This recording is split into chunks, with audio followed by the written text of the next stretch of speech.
हर नए दिन उत्तराखंड में नया घोटाला उजागर हो रहा है। भर्ती से जुड़ा हुआ अब विधानसभा भी सवालों के घेरे में है। उत्तराखंड की सबसे बड़ी पंचायत में भर्ती में हुए घोटाले को लेकर तमाम तरीके के सवाल उठ रहे हैं। लिहाजा मुख्यमंत्री धामी ने भी अब इसकी जांच की वकालत कर दी है।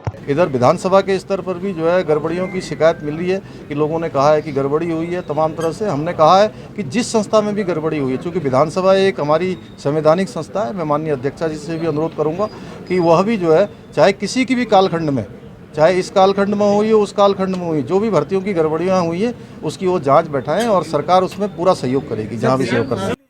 विधानसभा में भर्ती घोटाले को लेकर प्रेमचंद अग्रवाल सवालों के घेरे में है। विधानसभा चुनाव के दरमियान भी उन पर गंभीर आरोप लगे थे और उसके बाद प्रेमचंद अग्रवाल जिस तरीके से भड़क रहे हैं वो भी एक सवाल है। और सवाल सिर्फ यही खत्म नहीं होता, क्योंकि विधानसभा में भर्ती में गड़बड़ी और भाई भतीजावाद करने के आरोप पूर्व स्पीकर गोविंद सिंह कुंजवाल पर भी लगे हैं। और अगर जांच होती है तो क्या सब चीज से पर्दा उठ जाएगा? ये बड़ा दिलचस्प है, क्योंकि सवाल सियासत का है। चूँकि मैं इसको राजनीतिक मोड़ नहीं देना चाहता हूँ, इसलिए मैंने कहा है कि जिस कालखंड में भी आपने देखा होगा, हमने कभी ये नहीं कहा कि इसके कालखंड में 15-16 में दरोगा भर्ती हुई कि पटवारी घोटाला हुआ या कोई और घोटाला हुआ। हमने कहा है जो भी घोटाला हुआ है, जो भी भर्तियों में गड़बड़ियाँ आई है, किसी भी संस्था में गड़बड़ी आई है, उसकी जाँच होगी, जाँच होनी चाहिए।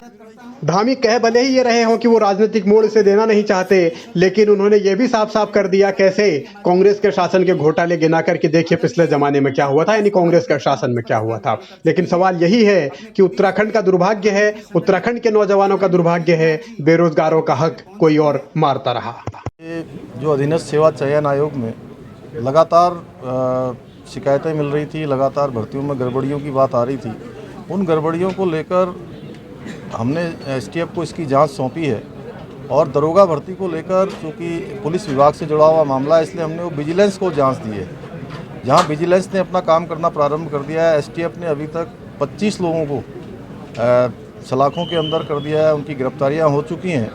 इस प्रकरण में जो भी दोषी होगा, चाहे वो कितना ही पावरफुल क्यों न हो, कितनी ही पहुँच वाला क्यों न हो, जहाँ भी होगा उसको हमारी एसटीएफ, हमारी पुलिस उसको खोजेगी और जो अपराधी है, अपराधी को उसका दंड मिलेगा। इसके साथ साथ यह भी है कि चूंकि ये हमारे बेटों से जुड़ा हुआ प्रश्न है, उनके भविष्य से जुड़ा हुआ है, हमारे नौनिहालों से जुड़ा हुआ विषय है, हम इसके लिए फुल प्रूफ योजना बना रहे हैं कि भविष्य में कभी भी कोई भी इस प्रकार की आपराधिक घटना की पुनरावृत्ति करने की न सोचे।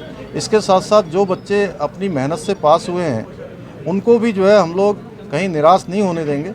कोशिश करेंगे कि उन बच्चों का जिन्होंने अपनी ईमानदारी से, मेहनत से जिनका परिणाम आया है, वो बच्चे उसमें हों। इधर धामी अब हर तरह की जांच की बात कह रहे हैं और हर तरीके से एक्शन का भी दावा कर रहे हैं, मगर सवाल यही है कि एसटीएफ की भी अब तक की कार्रवाई में गिरफ्तारियां तो हुई हैं, लेकिन जिन बड़ी मछलियों का जिक्र हो रहा था वहां तक क्या एसटीएफ पहुंची नहीं, या उनके जाल में वो बड़ी मछलियां फंस नहीं रही। सवाल तमाम तरीके के हैं और सियासत भी हावी है। बहरहाल अब इंतजार इस बात का है कि विधानसभा में जो भर्तियां हुई हैं उनमें जांच कब शुरू होगी और कब वो लोग नपेंगे जिन्होंने इस तरीके की धांधली की।